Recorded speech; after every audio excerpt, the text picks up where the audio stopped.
Kuya May. Kamusta na pala? Ngayon lang ulit tayo magkakaroon ng video para na naman sa ating kabruhahan, di ba? Oo nga eh. Sige, ganun na lang. Ano, wala ka na bagang masabi? Oo, mare, wala talaga akong masabi. Kaya ganun. Sa inyo pong lahat na nakikinig sa amin, hello po ulit. Kasi po, nung pong una ay nai-stop ko agad yung video, kaya medyo bitin. Kasi magpapakitang gilas pa sana tong aking kapatid na bruha. Kaso, ako naman ay umepal. Yun lang.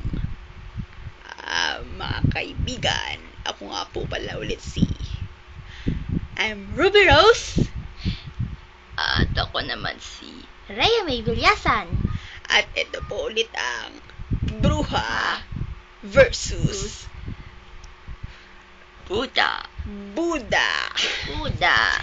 At heto na naman po kami upang magpagkitang gilas para as usual, mag-iba na naman lagi ng boses at as usual, malikot na naman ang camera dahil cellphone cam lang ito. Kaya,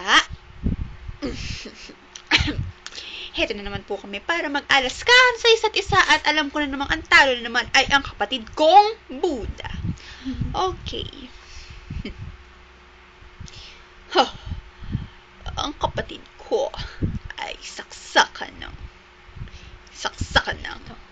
Buddha.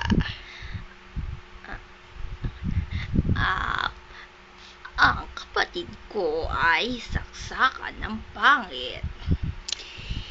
Alam niya baga na ang kapatid ko si Rhea ay napakatakaw, nakakaubos siya ng 10 pinggan ng kanin sa isang upuan lang. Nako, napakasiba talaga niya. Alam niyo ba na ang kapatid kong ito ay nakakaubos pa na mahigit 100 pinggan sa loob lang ng isang araw? Hoy, hindi naman ako desperado. Hindi naman ako nakain ng pinggan, no? Ay, basta, ganun na lang. Oo, tsaka alam niya baga, itong kapatid kong ito ay laging nakabuka kapag natutulog.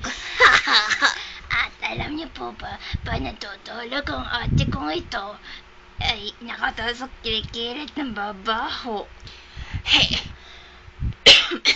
Samantalang siya, natulo ang laway. Natulo ang kanyang laway. Samantala naman itong kapatid ko ay kita ko pa nangangamoy ang kilikili niya paggabi. Asa pa? Hindi namang iumbok sa kilikili ng hahaba.